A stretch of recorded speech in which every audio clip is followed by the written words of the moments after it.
दोस्तों कहते हैं नीति और नियत किसी भी इंसान को अर्श पर पहुंचा सकती है तो फर्श पर लाकर भी पटक सकती है। यानी कि अगर जीवन में सफलता पाने के लिए आपकी नियत अच्छी है और उस सफलता को हासिल करने का जज्बा तथा उसके लिए उठाए गए कदम अच्छे हैं तो आपको सफल होने से कोई नहीं रोक पाएगा। यह सभी बातें हमारे आज के उस कलाकार पर चरितार्थ होती हैं जिन्होंने अपने फिल्मी करियर को अपने दम पर फर्श से अर्श पर पहुंचा दिया। बात हो रही है भारतीय सिनेमा और वेब सीरीज के सबसे बेहतरीन चर्चित कलाकारों में से एक अमित साध की। जी हाँ, अमित साध एक ऐसा फिल्मी सितारा जो इस अभिनय की दुनिया के फलक पर तो वर्ष 2001 से ही मौजूद है, लेकिन उसकी चमक अब जाके फैलना शुरू हुई है। 5 जून 1983 को जम्मू में जन्मे अमित के परिवार में वर्तमान में उनकी बड़ी बहन अनु गौर है। अमित का बचपन बहुत ही परेशानियों में गुजरा। भारतीय सेना में कार्यरत उनके पिता रामचंद्र डोगरा हॉकी के नेशनल स्तर के खिलाड़ी थे, लेकिन जब अमित 16 साल के थे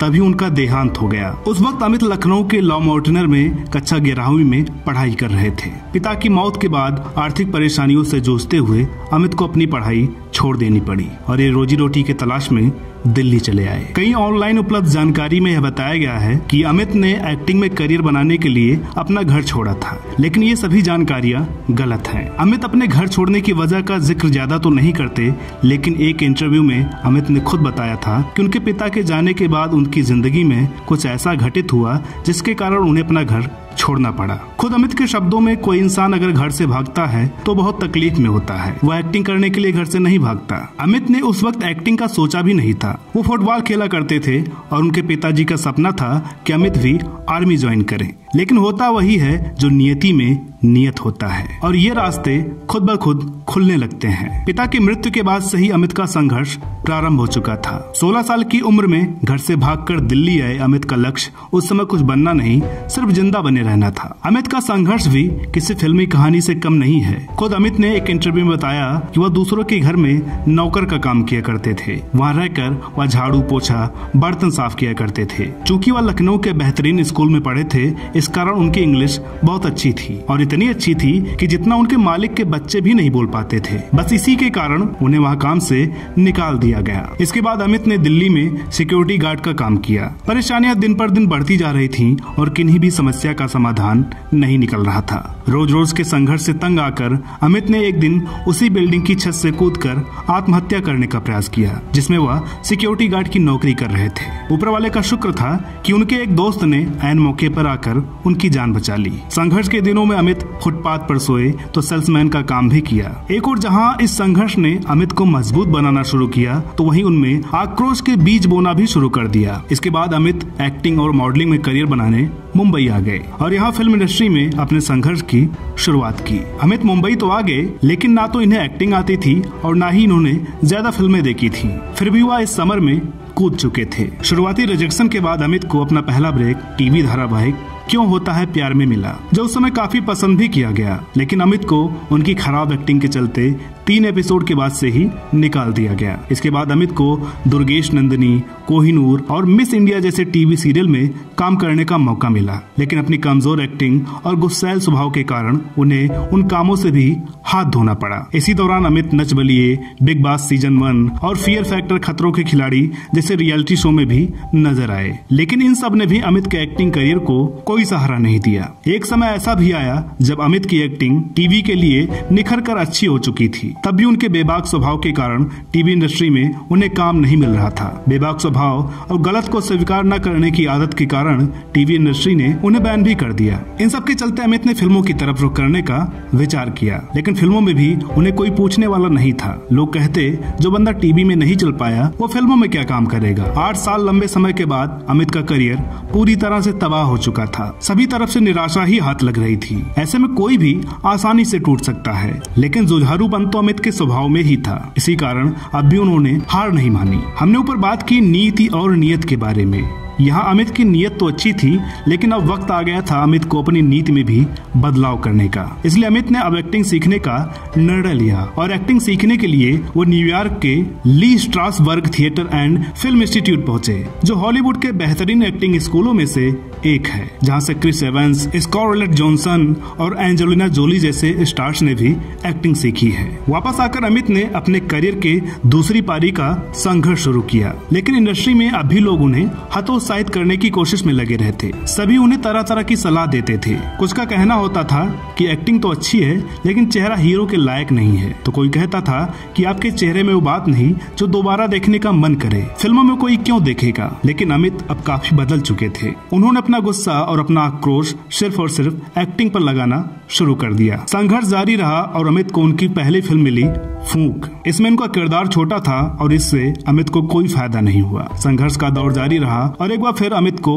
निराशा ने घेर लिया। इस बार वो इतने निराश हो चुके थे कि उन्होंने फिल्म इंडस्ट्री को छोड़ने का मन बना लिया। लेकिन कहते हैं ना, जब निराशा के बादल सबसे ज्यादा घने हो और उम्मीद की कोई किरण ना नजर आ रही हो, तभी आशा की किरण भी नजर आती है। और वह आशा की किरण अमित के जीवन में 2012 में आई, फिल्म काय पोचे के रूप में। ये फिल्म अमित के फिल्मी करियर की टर्निंग पॉइंट साबित हुई। फिल्म में निभाए गए उनके ओम शास्त्री के किरदार को बहुत पसंद किया गया। अमित को काफी विविधता के साथ अपना हुनर दिखाने का मौका मिला और वो उसमें सफल भी रहे। फिल्म की सफलता के बाद जहां एक और फिल्म के अन्य कलाकार सुशांत सिंह राजपूत और राजकुमार राव को मीडिया कवरेज और अन्य फिल्मों में ऑफर मिल रहे थे, तो वहीं अमित को अभी कोई नहीं पूछ रहा था। द क्वीन को दिए गए अपने एक इंटरव्यू में अमित ने बताया कि काय पोचे की सफलता के बाद इंडस्ट्री में लोग उनके सामने एक्टिंग की तारीफ जरूर करते, लेकिन मेरे पीठ पीछे कोई भी उसकी बात नहीं करता था। मैं सोचता था कि अगर ये तारीफ करते हैं तो मेरे बारे में कुछ बोलते क्यों नहीं, कुछ लिखते क्यों नहीं, और अब भी मुझे फिल्मों में कोई काम क्यों नहीं दे रहा है। इन सब ने अमित को बहुत निराश कर दिया, लेकिन अमित टूटे नहीं। इसके बाद 2015 में आई फिल्म गुड्डू रंगीला ने उन्हें एक नया सिंबल दिया। अब आप यहाँ ये मत सोचिएगा कि ये फिल्म कामयाब रही होगी। फिल्म तो फ्लॉप रही, लेकिन इस फिल्म में अमित ने अरशद वारसी के साथ जो काम किया उसने उनकी किस्मत बदल दी। अरशद वारसी ने उन्हें समझाया कि फिल्म इंडस्ट्री में डबल स्टैंडर्ड हमेशा रहते हैं, लेकिन तुम डिमोटिवेट होकर अपने एक्टिंग स्किल मत खराब कर लेना। यहाँ एक्टिंग करने आए हो तो बेस्ट एक्टिंग करो और अपने पर भरोसा करो। अमित ने अरशद वारसी की बात गांठ बांध ली और अब वो किसी रोल के लिए नहीं, सिर्फ और सिर्फ एक्टिंग पर ध्यान देने लगे। फिल्म ना मिलने की चिंता बंद कर दी और जो भी किरदार मिलता गया उसे पूरी शिद्दत से निभाते गए। अमित का यही सकारात्मक रवैया उनके काम आया। उनकी जिंदगी का सबसे बड़ा टर्निंग पॉइंट तब आया जब उन्हें साल 2016 में आई सलमान खान की फिल्म सुल्तान में एक अहम किरदार निभाने का मौका मिला, जिसमें उनके अभिनय को फिल्म क्रिटिक और जनता दोनों ने ही बहुत सराहा। इसके बाद अमित इसी साल अकीरा, रनिंग शादी और सरकार 3 जैसी फिल्मों में नजर आए। अब अमित की नीयत के साथ साथ उनकी नीति ने भी अपना रंग और परिणाम दिखाना शुरू कर दिया था। लेकिन अभी अमित का वो किरदार आना बाकी था जिसने उन्हें सभी का चहेता बना दिया। वह किरदार आया जनवरी 2018 में अमेजन प्राइम पर वेब सीरीज ब्रीथ के रूप में। उनके द्वारा निभाए गए इंस्पेक्टर कबीर सावंत के किरदार ने उन्हें रातों रात स्टार बना दिया। इसी साल अमित अक्षय कुमार के साथ फिल्म गोल्ड में रघुवीर प्रताप सिंह के अहम किरदार में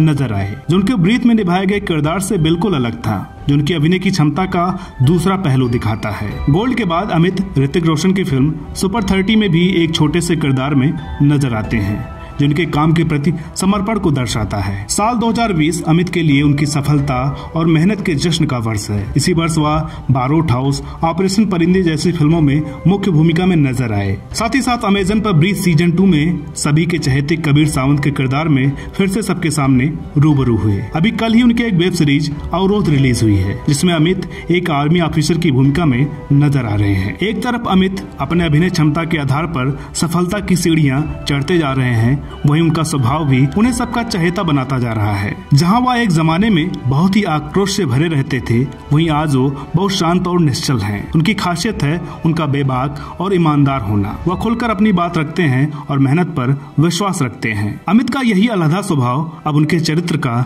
हिस्सा बन चुका है। अमित अब पूरी तरह से अपने आप को साध कर नए अमित साध बन चुके हैं। यह कहना गलत नहीं होगा कि अमित ने अपनी नियत और नीति के दम पर खुद को न केवल संभाला है बल्कि खुद को बिना किसी सहारे के सफलता की बुलंदियों पर पहुंचाया है। सच है, इंसान अपनी गलतियों को स्वीकार कर और उन्हें सुधार कर कुछ भी हासिल कर सकता है। अमित के संघर्ष और सफलता के लिए शायद ये पंक्तियां सही होंगी। ख्वाहिशों से नहीं गिरते हैं फूल झोली में, कर्म की साख को हिलाना होगा, कुछ नहीं होगा कोसने से किस्मत को, अपने हिस्से का दिया खुद ही जलाना होगा। निश्चित ही अमित की ऊंची उड़ान अभी नहीं आई है, अभी तो शुरुआत है और एक दिन यह कलाकार वह सब पाएगा जिसका ये हकदार है। आने वाले समय में हम सभी को इनकी अभिनय की क्षमता के नए आयाम देखने को मिलेंगे। अमित नेपोटिज्म की व्यवस्था की दीवार पर वह करारी चोट है जो भविष्य में इस दीवार को तोड़ने और इस दुनिया में प्रतिभा को अंदर लाने का रास्ता बनाएगी। इसी के साथ हम अमित के उज्जवल भविष्य की कामना करते हैं और आशा करते हैं वह कदम कदम पर सफलता प्राप्त करके